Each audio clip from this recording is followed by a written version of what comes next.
ರುದ್ರ ಹಾಗೂ ನಿರೀಕ್ಷಾ ಇಷ್ಟೊತ್ತವರೆಗೂ ಎಲ್ಲರೂ ಹೆಂಗೆ ಫೇಸ್ ಮಾಡಬೇಕು ಅಂತೆಲ್ಲ ನೋಡ್ಕೊಂಡಿದ್ದೀರಲ್ಲ, ಈಗ ನೀವು ಅದೇ ಥರ ಫೇಸ್ ಮಾಡಬೇಕು. ರೆಡಿನಾ? ಎಲ್ಲರಿಗೂ ಗೊತ್ತಿದೆ, ನೀವು ಮದುವೆ ಆಗಿ 2 ತಿಂಗಳಾಗಿದೆ ಅಷ್ಟೇ. ನಿಮ್ಮ ಮಧ್ಯದಲ್ಲಿ ಅಷ್ಟೊಂದೇನು ಕಂಪ್ಲೇಂಟ್ಸ್ ಇರಲ್ಲ ಅನ್ನೋದು ಕೂಡ ನಮಗೆ ಗೊತ್ತಿದೆ. ಈ 2 ತಿಂಗಳಲ್ಲಿ ನೀವಿಬ್ರು ಒಬ್ಬರನ್ನೊಬ್ರು ಎಷ್ಟು ಅರ್ಥ ಮಾಡ್ಕೊಂಡಿದ್ದೀರಾ, ನಿಮ್ಮ ಹೊಂದಾಣಿಕೆ ಹೇಗಿದೆ ಅನ್ನೋದನ್ನು ನೋಡೋದಕ್ಕೆ ನಾವು ಒಂದು ಕಂಪ್ಯಾಟಬಿಲಿಟಿ ಟೆಸ್ಟ್ನ ಮಾಡ್ತಾ ಇದ್ದೀವಿ. ಓಕೆನಾ?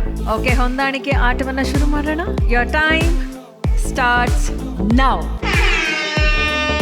ಇಬ್ರು ಆಪೋಸಿಟ್ ನಿಂತ್ಕೊಳ್ಳಿ. ಈಗ ನಾವೇನು ಪ್ರಶ್ನೆಗಳನ್ನ ಕೇಳ್ತೀವಿ ಆ ಪ್ರಶ್ನೆಗಳಿಗೆ ನೀವು ಬರೆದು ಉತ್ತರವನ್ನ ತೋರಿಸ್ಬೇಕು. ರುದ್ರ ಮಾಸ್ಟರ್, ನಿಮ್ಗೆ ಬರೆಯೋದಕ್ಕಾಗತ್ತಾ? ಆಗಲ್ಲ ಅಂತಂದ್ರೆ ನೀವು ತಲೆ ಕೆಡಿಸ್ಬಿಡಿ. ಕುರಿಯವ್ರಿದಾರಲ್ಲ, ನೀವು ಉತ್ತರವನ್ನ ಅವ್ರ ಕಿವಿಲಿ ಹೇಳಿ, ಅವ್ರು ಬರೆದು ಹೇಳ್ತಾರೆ. ಹೌದಾ? ಯಾಕೆ ಈ ಕಡೆ ಭಾಷೆ ಸ್ಪೆಲ್ಲಿಂಗ್ ಮಿಸ್ಟೇಕ್ ಆಗತ್ತಾ? ಸುಮ್ಮನೆ ಇರ್ಬೋದಾಗಿತ್ತು, ಪಾಪ ಕುರಿನ್ಸಿ ಹಾಕ್ಸ್ಬಿಟ್ಲು. ಏನಾಗಿದೆ? ಅಲ್ಲ, ಲೀಚೆ ಟೀ ಅಂಗಡಿ ಹತ್ರ ಹೋಗಿದ್ದೆ, ಜಾರು ಬಿದ್ದುಬಿಟ್ಟೆ ಮ್ಯಾಮ್, ಅದಕ್ಕೋಸ್ಕರ.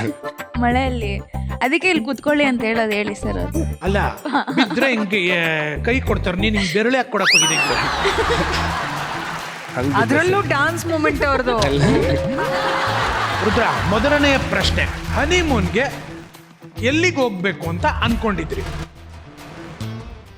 ಕಿವಿಲಿ ಹೇಳಿ, ಕಿವಿಲಿ.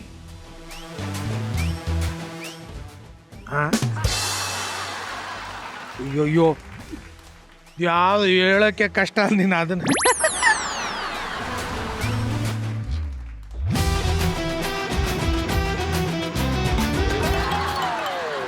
ಬರಿಯಾಕ್ ಬಿಟ್ರೆ ಅವ್ರು ಹೇಳಿರೋದನ್ನೇ ಬರೀರಿ ಕುರಿ. ಬೆಳಕರಿಸ್ತಾನೆ ಗ್ಯಾರಂಟಿ. ಹೌದು. ಗೀತ್ ಈ ಅವ್ರ ಹಿಂಗ್ ಬರೀ ಚಿತ್ರ ಬಿಡಿಸ್ತಿದ್ದಾರೆ ಅನ್ಸುತ್ತೆ ಅವರು. ತೋರ್ಸಿ ಕುರಿ. ನಿರೀಕ್ಷೆ ಅವ್ರು ತೋರಿಸ್ಲಿ, ಅವರು ಎಲ್ಲಿಗೆ ಹನಿಮೂನ್ ಹೋಗ್ಬೇಕು ಅಂತಿದ್ದಾರೆ ಅಂತ. ವಿಯೆಟ್ನಾಂ ಅಥವಾ ಸೀಶೆಲ್. ಸದ್ಯ ಅಷ್ಟು ದೊಡ್ಡ ಹೆಸರು ಹೇಳಿಲ್ವಲ್ಲ ನೀವು. ರುದ್ರ ಮಾಸ್ಟರ್ ಯಾವ ಹೆಸರು ಹೇಳಿದ್ರು? ಮಾಲ್ ಅಂತ ಬರ್ದ್ಬಿಟ್ಟು ನನಗೆ ಎಷ್ಟು ಸ್ಪೆಲ್ಲಿಂಗ್ ಗೊತ್ತು ಅಷ್ಟು ಬರ್ದಿದ್ದೀನಿ ಶ್ವೇತು. ನನಗೆ 3 ಅಕ್ಷರ ಗೊತ್ತಿದ್ದು. ಮಾಲ್ ಅಂತ ಬರ್ದಿದ್ರು. ಚಿತ್ರ ಬರ್ದಿದ್ರಲ್ಲ ಶ್ವೇತು, 2 ಕಾಟೇಜು, ಸಮುದ್ರ, ನೀನು ನಿಮ್ಮ ಮನೆಯವರು.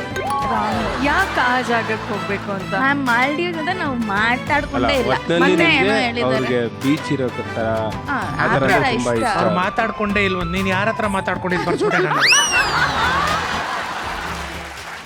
ಓ, ಮಾಲ್ಡೀವ್ಸ್ ಮಾಡೋಣನಾ? ಎಂ ಫಾರ್ ಮಾಲ್ಡೀವ್ಸಾ? ಇವು ಆಟ ಆಡ್ತಿರೋದು ನಿನ್ನ ಹೆಂಡತಿ ಮಧ್ಯೆ. ನೀನು ಬೇರೆಯವ್ರನ್ನ ಕರ್ಕೊಂಬರ್ಬೇಡ. ಮಾಡೋಣ ನೆನ್ಸ್ಕೊಂಡೆಲ್ಲ ಉತ್ತರ ಹೇಳ್ಬೇಡ ನನಗೆ. ನನಗೂ ಅವಮಾನ ಆಯ್ತು. ನನ್ನ ಮರ್ಯಾದೆ ಉಳಿಸೋ. ಯಾವ ವರ್ಷದಲ್ಲಿ ಮಗುನ ಮಾಡ್ಕೋಬೇಕು ಅಂತ ಅನ್ಕೊಂಡಿದ್ಯಾ? ಗೊತ್ತಾ? ಓಕೆ, ಮೊದಲನೇದಾಗಿ ರುದ್ರ ಅವರು ತೋರಿಸ್ಲಿ.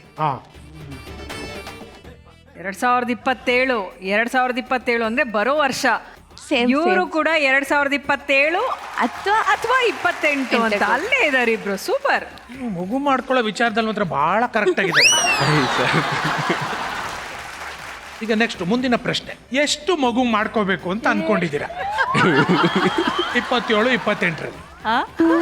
27, 28 ಸ್ಪೆಲ್ಲಿಂಗ್ ಗೊತ್ತಿಲ್ಲದೆ ಇರೋದಲ್ಲ ಹೇಳಿ. ಸ್ಪೆಲ್ಲಿಂಗ್ ಗೊತ್ತಿರೋದೆಲ್ಲ ಹೇಳ್ಬಿಡಿ ಅಂತ. ಅದೇನು ಎಷ್ಟು ಹೇಳಿದ್ರೆ. ಈಗ ಮೊದಲನೇದಾಗಿ ನಿರೀಕ್ಷೆ ಅವ್ರು ಏನು ಉತ್ತರ ಕೊಟ್ಟಿದ್ದಾರೆ ಅಂತ ನೋಡೋಣ. ಎಸ್ ನಿರೀಕ್ಷೆ ಅವರೇ, ಓನ್ಲಿ 1. ಖಂಡಿತವಾಗಿ ಓನ್ಲಿ 1. ನೀವು